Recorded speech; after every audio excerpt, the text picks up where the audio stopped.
Sir ಹಿಂದೆ ನೀವು ಭಾಷಣದಲ್ಲಿ ಹೇಳಿದ್ರಿ ಸರ್ ಏನಂದರೆ ನನಗೆ ನಾ ಅಪೇಕ್ಷೆ ಮಾಡೋದು ನನಗೆ ಅದು ಕೊಡ್ಬೋದು ಇದು ಕೊಡ್ಬೋದು. ನಾ ಹಗಲು ಕಾಣಿಸಲು ತಿರುಕೋ ನೂರ ಮುಂದೆ ಮೂರಕ್ಕ ಶಾಲೆಯಲ್ಲಿ ಹೇಳ್ತಾರಲ್ಲ ಹಂಗೆಂದು ಕನಸು ಕಾಣೋದಿಲ್ಲ. ನಾನೇನು ಕೊಡೋದು ಬೇಕಾಗಿಲ್ಲ, ಅದು ನನಗೂ ಬೇಕಾಗಿಲ್ಲ, ಅವ್ರಿಗೂ ಕೊಡಬೇಕಾಗಿಲ್ಲ. ಅವ್ರಿಗೆ ಪಾಪ ಅವ್ರನ್ನೇ ಸಂಭಾಳಿಸ್ಬೇಕಾಗಿತ್ತು. ಲೋಕಸಭಾ ಎಲೆಕ್ಷನ್ ಸಂಭಾಳಿಸೋದು ಹೋಲಿ ಅವ್ರನ್ನ. ಮುಂದೆ ಆದ್ಮೇಲೆ ಏನು ನೋಡಕತ್ರಿ 2024ಕ್ಕೆ ಭಾರತೀಯ ಜನತಾ ಪಾರ್ಟಿಯಲ್ಲಿ ಒಂದು ದೊಡ್ಡ ಕ್ರಾಂತಿ ಆಗ್ತದೆ. ಇವತ್ತೇ ಭವಿಷ್ಯ ಹೇಳ್ತೇನೆ.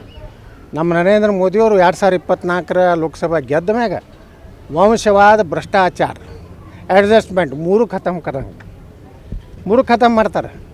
ಸುಮ್ಮ ಅಲ್ಲಿ ತನಕ ಜಗತ್ತಾರೆ. ನಾ ಅಪೇಕ್ಷೆ ಮಾಡೋದು ನನಗೆ ಅದು ಕೊಡ್ಬೋದು ಇದು ಕೊಡ್ಬೋದು. ನಾ ಹಗಲು ಕಾಣಿಸಲು ತಿರುಕೋ ನೂರ ಮುಂದೆ ಮೂರಕ್ಕ ಶಾಲೆಯಲ್ಲಿ ಹೇಳ್ತಾರಲ್ಲ ಹಂಗೆಂದು ಕನಸು ಕಾಣೋದಿಲ್ಲ. ನಾನೇನು ಕೊಡೋದು ಬೇಕಾಗಿಲ್ಲ, ಅದು ನನಗೂ ಬೇಕಾಗಿಲ್ಲ, ಅವ್ರಿಗೂ ಕೊಡಬೇಕಾಗಿಲ್ಲ. ಅವ್ರಿಗೆ ಪಾಪ ಅವ್ರನ್ನೇ ಸಂಭಾಳಿಸ್ಬೇಕಾಗಿತ್ತು. ಲೋಕಸಭಾ ಎಲೆಕ್ಷನ್ ಸಂಭಾಳಿಸೋದು ಹೋಲಿ ಅವ್ರನ್ನ. ಮುಂದೆ ಆದ್ಮೇಲೆ ಏನು ನೋಡಕತ್ರಿ 2024ಕ್ಕೆ ಭಾರತೀಯ ಜನತಾ ಪಾರ್ಟಿಯಲ್ಲಿ ಒಂದು ದೊಡ್ಡ ಕ್ರಾಂತಿ ಆಗ್ತದೆ.